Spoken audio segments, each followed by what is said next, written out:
Maraming pagkuhan na kami. Lifting na naman. Yes, sir. Si Try. Hoy! So yun guys, no? Proceed na kami sa Proa. And shifting kami ng 20 meters ahead muna. Then babalik kami ng Astern. So yun guys. So itong dalawang linya to is spring line. Isang loose line tsaka isang nasa tambor. So we going ahead. So ibapin natin yung apat na headline, then slack natin yung dalawang spring. So let's go. So spring line. Ha? Hindi, si Depre na sa kabila. Dito na sa. So dalawang headlines. Yan, apat na headlines. 0 meters ahead, correct? 15. 15.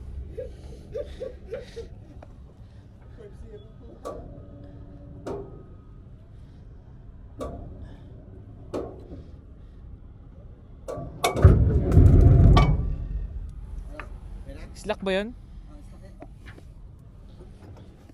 O pala nakaano? Ang tigas ng ano dito, no? Hindi mo alam kung naka-brake ba o hindi. Captain, come in, please. Go ahead.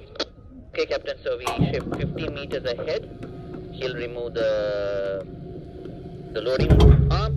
Then once it's removed, Captain, we will shift back to cargo hold number 2. Shift aft to cargo hold number 2.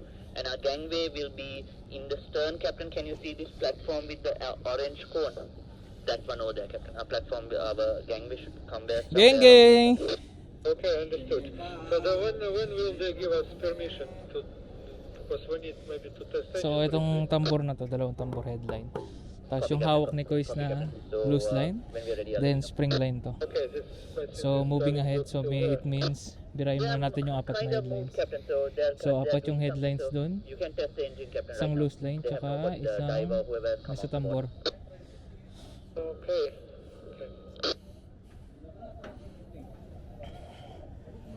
So will they complain or not? No, Captain, there.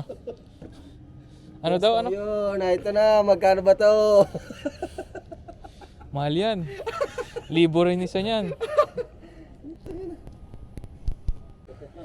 Okay, finish. 1 second.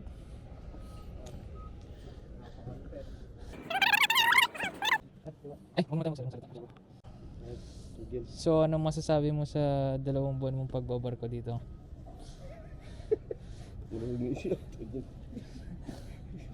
Huwag isasama doon sa ano. Salary rebill ba? Diba ito yung 900. 900 Hindi pa plus kasama extra. extra? Pag kasama extra, Abot ng 1.3. 1.3 lang? Yeah. Lang? Lang. Pinapadala 1.1. Because they are short. Okay, ko. Shifting about 1.5 meters ahead. First.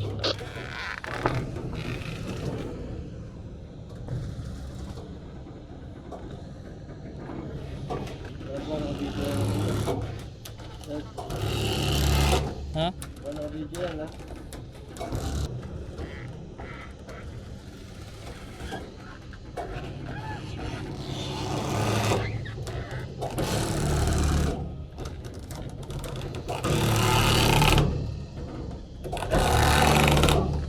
So yun guys, binibira yung dalawang headline namin para umusad ng pa-forward yung barko.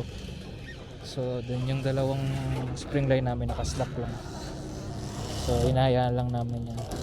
Once na tumisa yung proa, unti-unting nag-i-stack yun.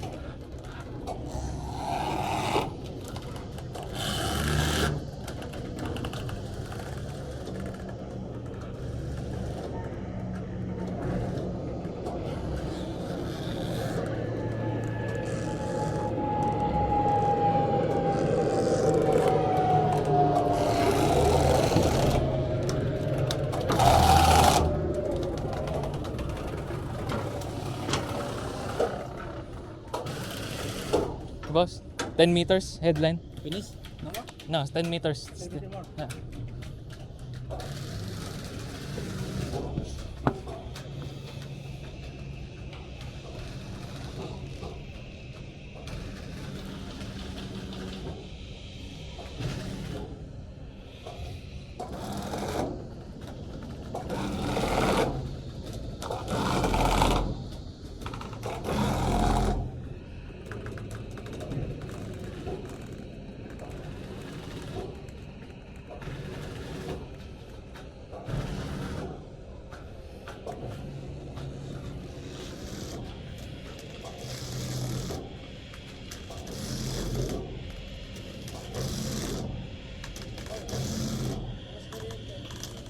Ha?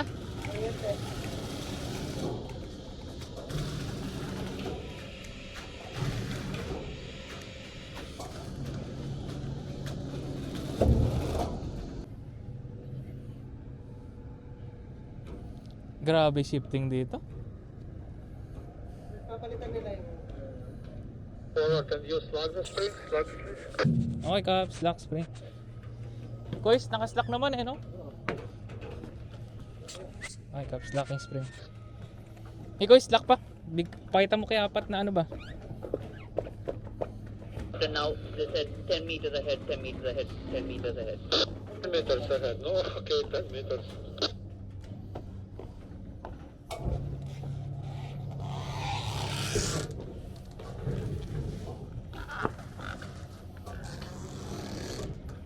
Boss, no more boss. Already breast line. Okay, continue hearing spring soft.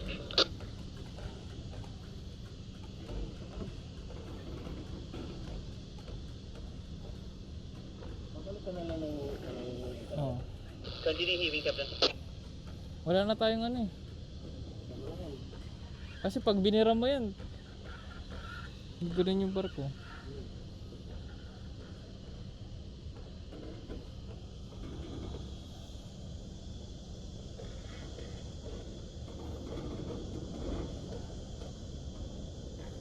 Forward is going out of the jetty. So yun nga no, sabi ni Kapitan na yung forward part daw is out of the jetty na. So that time pinira namin yung mga headlines namin kasi yung headlines na ngayon yan parang naging breastline na rin. So kapag binira namin yan, so mapapadikit namin yung barko. Kaya tinry namin birahin yung mga headlines para dumikit yung barko namin sa mga fenders. So 6 meters from where? Forward to this bollard, Captain, where the 4 headlines secure. Okay, but soon they will shift the arm and we move back.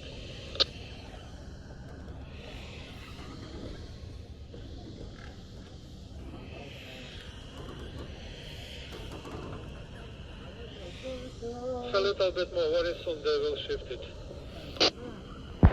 So that time na binigay natin yung distance sa forward hanggang sa forward bollard kung saan nakasecure 4 na headlines. So guys no, so yung 4 na headlines namin naging ano na breast line.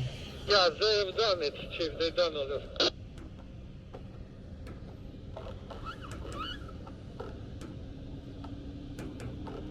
Alright, Captain, we can start going astern. Okay, forward and aft, prepare lines to move astern. Copy, Captain. Okay. Maybe 50 meters, maybe more, 60 or so. Our gangway captain should come and rest on that platform, I think, Captain, with the orange phone of that. So once we get to, it'll be cargo hold number 2 and that, so we'll have to just adjust a little bit. That's okay. Then I already mentioned, I remember that was the first day when we arrived, we worked like that. Ngayon guys no, after namin mag-shifting forward, ngayon babalik kami sa pwesto, so shifting astern naman. So ngayon tong loose line na nilagyan ko ng stopper is nilalagay ngayon sa capstan para mabira. And yung isang spring line na nasa tambor, bibirahin din yun. Then yung 4 na headlines is nakaslack. Ito na to. So that time no, nag-twist yung mga luge line namin. And yan, medyo nahirapan kami tanggalin yung twist. Pero nagawa pa rin naman ng paraan. So nilagay na lang namin sa capstan. So para pag bira, i-straight siya.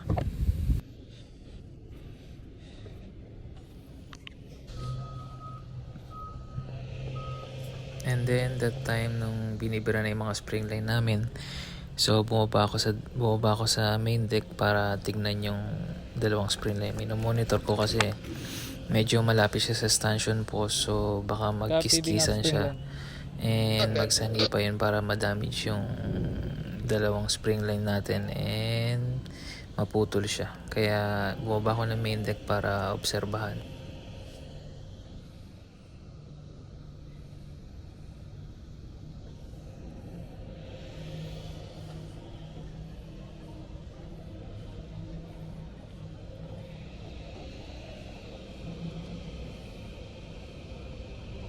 Aft, do not overtie stern lines.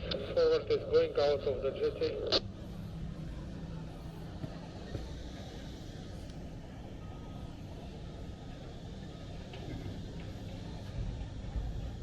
Forward, you work with this springs forward.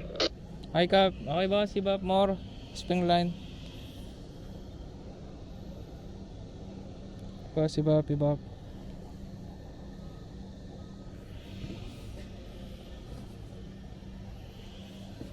Both of your springs are slackened forward. Boss, ibap more, boss. Ibap.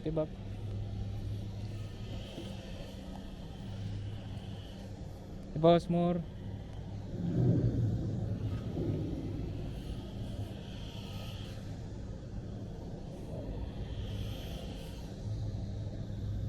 Continue, boss. Continue.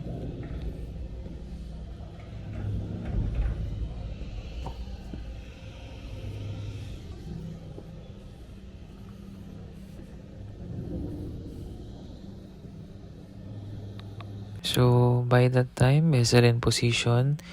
Actually, 4+2 tight na siya. And all rod guards in position. Tinignan ko lang kung yung vessel by alongside nung nakadikit pa siya sa fender. And ayun, no? So, thank you sa panonood. And see you sa next update. Thank you.